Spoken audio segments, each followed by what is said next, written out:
Bonjour à tous et bienvenue dans cette nouvelle vidéo review. Aujourd'hui on va s'attaquer à une réplique d'épaule, il s'agit d'un AEG, plus particulièrement d'un AEG Poséidon. Comme vous voyez à cette grosse boîte noire. Sur la boîte on a tout simplement le logo Poséidon avec l'écriture Poséidon, tout simplement. Et rien de spécifique, il n'y a rien d'intéressant sur la boîte. Donc à l'intérieur vous trouverez un couvercle en mousse, un manuel d'utilisation de la réplique Poséidon, un autre manuel pour nous apprendre à utiliser le MOSFET programmable Poséidon, parce que oui, cette réplique comporte un MOSFET, un fantastique cache-flamme orange, à la norme américaine, pour différencier des vraies armes, une petite clé Allen et une petite vis. Un adaptateur DIN, pour brancher vos batteries en DIN si vous êtes branché en Tamiya Mini, avec de quoi protéger les câbles. Par contre, ça sera à vous de faire la soudure. Un chargeur style PIMAG Poséidon en ABS, de 180 coups, et bien évidemment, la réplique du Cerberus Poséidon. Alors, je vais y mettre le chargeur, histoire que ça fasse plus joli. Alors, qu'est-ce que c'est que le Cerberus Poséidon? C'est tout simplement une réplique AEG inspirée d'un M4, inspirée, parce que ça ressemble pas du tout à M4, dans laquelle nous trouverons un MOSFET programmable, donc c'est très intéressant si vous voulez avoir une petite réplique vraiment sympa avec de quoi modifier vos modes de tir avec un mode burst, un mode full auto, etc. On va y venir juste après, c'est très intéressant d'en parler. Donc Poséidon, qu'est-ce que c'est? C'est une marque d'Airsoft à la base connue dans les pièces d'upgrade de GBBR et GBB en général. Depuis peu, ils se mettent à faire des AEG, et on va découvrir ça ensemble, c'est la première fois que je fais un Poséidon AEG. Ils ont maintenant plusieurs modèles, comme vous le voyez sur le manuel, ils ont fait un espèce de petit catalogue avec tous les modèles qu'ils font, et on retrouve juste ici notre Cerberus. Ils se lancent à faire des AEG, et on va voir ce que ça donne. Alors cette réplique a quelques petites spécificités, notamment qu'elle comporte un garde-main en aluminium CNC, donc ça c'est vraiment pas négligeable, ça fait quand même un très bon point, parce que on a des bons matériaux. Une queue de détente programmable grâce au MOSFET Poséidon, on va y venir juste après. Un chargeur type PMAG 180 billes, et bien évidemment, le bon point, c'est qu'ils nous fournissent aussi un adaptateur DIN pour pouvoir transformer sa batterie en DIN. Par contre, comme je vous le disais, c'est à vous de faire la soudure. Je vais commencer par les caractéristiques techniques. Nous avons là une réplique électrique d'un poids de 2375 grammes, composée en métal aluminium et en ABS. Elle développe 350 fps, soit 1 joule 10, longueur cross rétractée de 555 mm, cross dépliée de 640 mm. Le hop-up est réglable, la capacité du chargeur est de 180 billes, le diamètre du canon interne est un 6.05, elle a une gearbox V2, elle comporte un MOSFET, le moteur est un axe long, le câblage est à l'arrière, et c'est fabriqué par Poséidon. Alors voilà, vous voyez, comme vous voyez, c'est des manuels assez bien expliqués, avec notamment comment insérer la batterie dans votre réplique, régler la crosse, régler le hop-up, les mires réglables, etc. Donc c'est traduit en différentes langues, dont le français, comme vous voyez, comment changer votre garde-main, etc. Bon, c'est des pièces qu'il faut racheter en plus, je vous sais pas vendu. Voilà, et juste en dessous vous avez un espèce de catalogue dépliant avec les modèles Poséidon AEG, donc l'Avenger 1, 2, 3, l'Avenger 4, 5, 6, Triton QRF, Triton CQB, Triton Sniper, Hades et Cerberus, la réplique qu'on a aujourd'hui. Donc ça, entre guillemets, c'est un peu le manuel qu'ils mettent classique dans toutes les répliques d'Airsoft qu'ils ont, que ce soit pour le Tridon, l'Hades, le Cerberus et l'Avenger. Et donc ça, on va dire que c'est un peu le manuel principal, donc c'est vraiment celui qui va concerner notre réplique. Donc pareil, sous forme de dépliant. En fait, ce manuel va vous servir à vous apprendre du MOSFET programmable inclus dans la réplique. Donc les répliques Poséidon AEG comportent un MOSFET propriétaire à Poséidon, et ils l'ont programmé d'origine, mais c'est à vous de sélectionner vos modes de tir, etc. Ce manuel est très important, il faut vraiment le lire avant d'utiliser votre réplique, si vous voulez apprendre à utiliser le MOSFET programmable. Il est très bien expliqué, comme vous voyez c'est des schémas avec, en fonction de ce que vous voulez faire, par exemple, pour actionner la programmation, vous devrez faire un appui sur la queue détente en position safe, entendre un petit bruit qui fait tri, on va voir ça après, qui fera un petit bip. Ensuite, par exemple, si vous voulez un burst de 4, vous appuierez 4 fois sur la détente jusqu'à entendre le petit bip. Ensuite, vous repasserez en auto et vous aurez votre burst de 4. On va voir ça en vidéo, vous allez voir, c'est très bien fait et il faut vraiment lire ce manuel. Mais de l'autre côté, vous retrouvez le même tableau dans différentes langues. Et il faut noter, ici, vous avez la partie français, donc français, espagnol, japonais et chinois. Là-dessus, c'est un très bon point parce que ce manuel est très important. Comme à mon habitude, on va commencer par tout ce qui est marquage, donc c'est parti. On va commencer ici avec le garde-main en aluminium CNC que je tiens à rappeler avec le joli marquage Cerberus juste ici, avec des emplacements M-Lock, un marquage Cerberus, No mercy when Poseidon strike, for training use Poseidon Tech Ltd, le safe semi-auto gravé dans le corps, juste ici. De l'autre côté, nous avons le logo Poseidon de peint sur le côté gauche, le côté droit, pardon. La prolongation du safe semi-auto, on y voit dorénavant que c'est un sélecteur de tir ambidextre, on va y venir après aussi. Ici, on a un numéro de série, la prolongation du Cerberus. Sur le chargeur, on a un marquage 5,56 par 45, juste en haut. En bas, un marquage Poseidon, avec des marquages la contenance en billes, enfin non, la contenance en balles, pardon. Donc c'est un P-Mag de très bonne qualité, il a un bon polymère, je dirais. Comme vous l'aurez remarqué, cette réplique a un style vraiment différent d'un M4 standard. Si vous notez bien à l'avant de cette fameuse réplique, vous remarquerez que cette forme-là, ça fait la tête du chien qui est juste ici. Donc là, on a la partie gueule du chien, là, on a commencé à la tête, là, on a l'œil du chien, et là, on a l'oreille. Ça ressemble tout simplement au logo Cerberus, donc c'est pour ça qu'on l'appelle Cerberus. Cerberus, c'est le chien du diable. Et comme vous voyez, ça reproduit plutôt la forme. Je trouve ça assez sympa. Cette réplique, comment on l'utilise? C'est très simple, c'est un AEG. Vous aurez juste besoin d'une batterie et de billes, tout simplement. On va commencer par, comme d'habitude, les sécurités et le sélecteur de tir. Donc c'est un style M4. Vous tournez tout simplement ce bouton sur le mode que vous voulez faire. Donc là, semi, coup par coup. Auto, ça tire en continu. Et safe, vous êtes en sécurité. Les organes de visée sont rabattables, ils sont ici et ici à l'arrière, voilà. C'est franchement une belle réplique, vous voyez, un corps en aluminium, un garde-main aluminium, etc. Le corps, le garde-main, le tube de crosse, le levier d'armement, le cache-flamme, ce sont les seules parties en métal, et bien évidemment la queue détente. Ce sont les parties en métal que vous trouvez sur la réplique. Le reste, donc tout ce qui est chargeur, poignée, crosse et mire de visée, c'est du polymère. Alors cette réplique est très ambidextre, je vais m'expliquer. Comme je vous l'ai dit tout de suite, le sélecteur de tir est ici, on le retrouve de l'autre côté là. On peut éjecter le chargeur avec ce bouton là, comme ceci. De l'autre côté c'est pareil avec ce bouton là, comme sur un style M4. Voilà. Le levier d'armement est fonctionnel, c'est-à-dire qu'on tire cette pièce pour ouvrir la trappe de réglage du hop-up qui se situe ici. Comme vous voyez juste ici, vous avez une molette de réglage du hop-up, là. Pour refermer cette trappe, on va tout simplement appuyer sur l'arrêteur de cuillère qui est ici. Voilà, elle s'est refermée. Elle est ambidextre, c'est-à-dire que de l'autre côté, ce bouton vous servira à fermer la trappe. Voilà. Vous aurez un attache-angle, un point type QD juste ici, un autre juste ici, et encore un autre juste ici. Donc au niveau des attache-angles, vous avez de quoi faire, d'origine c'est très bien, c'est un très bon point à noter. Le cache-flamme est dévissable, c'est un 14 mm anti-horaire. Vous pouvez mettre aisément un silencieux sans vous embêter. Avec ce petit bouton, vous pourrez plier votre crosse. Voilà.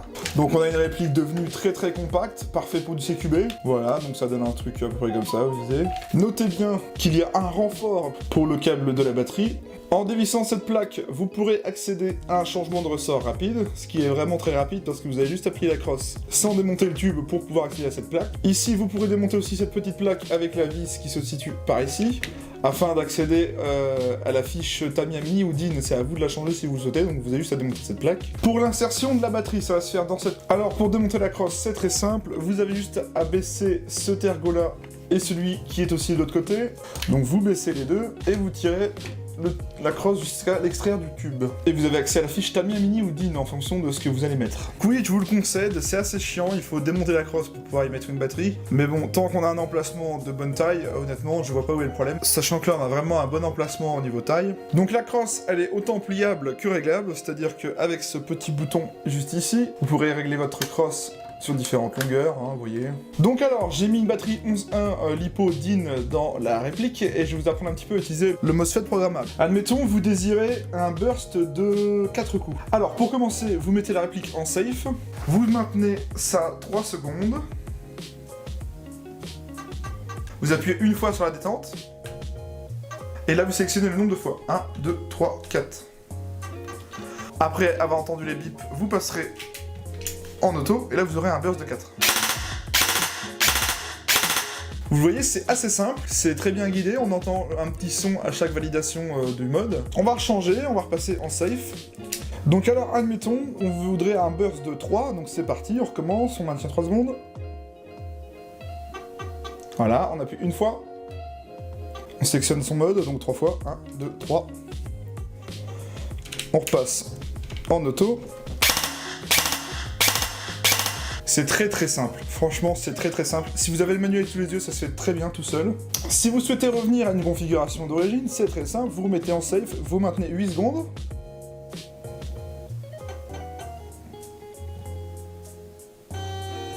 Voilà, là vous êtes revenu en normal. Donc je remontre. Là on aura un full. Un semi. Alors, avec ce MOSFET, vous pouvez aussi programmer la réactivité de la queue de détente, soit la mettre plus loin, soit plus proche, pour avoir une meilleure activité, donc on va y venir. Pour ce mode, c'est pareil, vous faisiez 3 secondes, vous appuyez 2 fois. Pour avoir une meilleure activité, vous faites 2 fois, et normalement...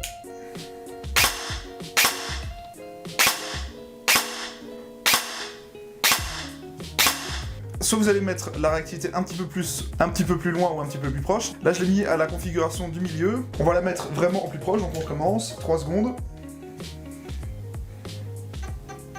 2 fois. 1 fois.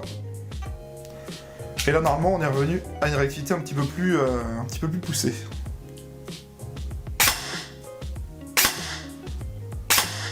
Comme vous voyez, si j'actionne comme ça, voilà. Donc admettons, on veut la mettre vraiment une réactivité assez lente. Alors on va refaire pareil, 3 secondes. On appuie 2 fois. 3 fois. Et là normalement on est réactivité très très lente, regardez. Vous voyez que le tir se réalise à peu près à ce niveau-là. Alors que si je remets d'origine, il est bien plus proche. Donc on va le mettre en réactivité 1, donc c'est parti. Donc 3 secondes. 2 fois. 1 fois. Et là normalement on a une réactivité très bonne. Alors un dernier mode avec ce MOSFET programmable, c'est aussi le double trigger. Ce que j'entends par... vous savez, je sais pas si c'est vraiment la bonne appellation. En gros, vous appuyez, ça fait un tir, vous relâchez, ça fait un tir. Je vais m'expliquer. Donc on met en safe, on appuie 3 secondes. On appuie 3 fois. Encore 3 fois. Et là normalement on a un mode double trigger. Vous voyez, j'appuie et je relâche. Ça donne une très très grosse cadence en semi, mais bon, personnellement, moi je suis pas fan. Donc si vous aimez pas ce mode, c'est simple. On fait un reset, on appuie 8 secondes.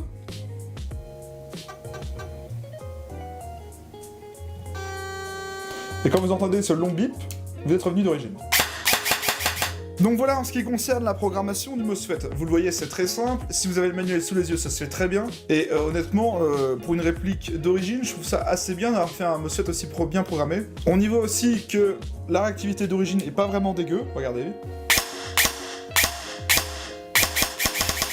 On peut bombarder en semi, c'est plutôt intéressant. Et vous avez un MOSFET programmable pour un mode burst. Donc si vous aimez pas l'auto et que vous voulez faire un petit burst, vous pouvez faire un burst de 1 à 5 fois. Burst de 1, burst de 2, burst de 3, etc. C'est à vous de le programmer comme je vous l'ai montré juste avant, et ça se fait très bien.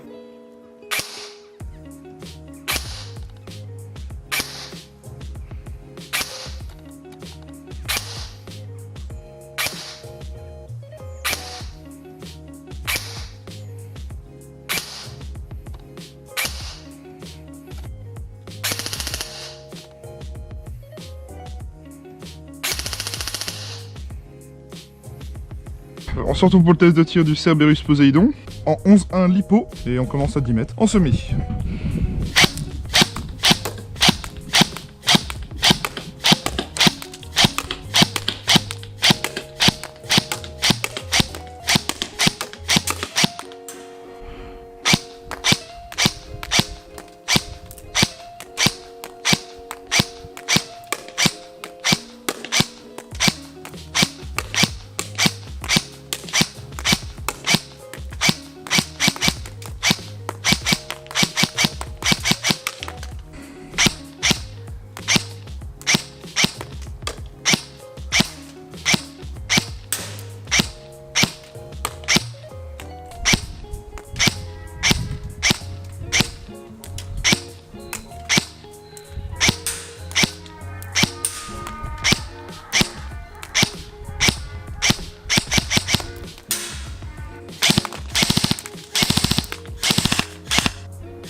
Bien, on se retrouve après le test de tir. Alors, cette réplique, elle a vraiment des grosses perfs d'origine. Je tiens quand même à noter un gros point, sachant que pour un AEG dans ce prix-là, on a quand même quelque chose de très bien fait.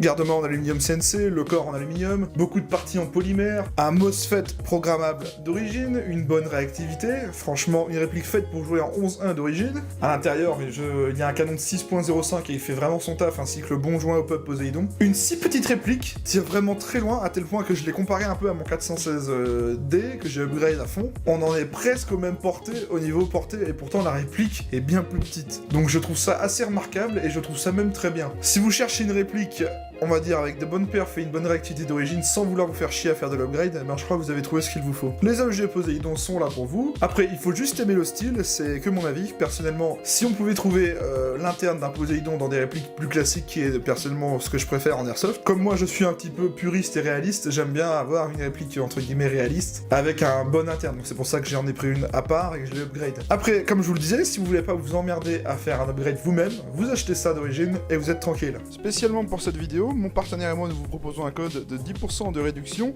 avec le code TEAMERPOSEIDON10.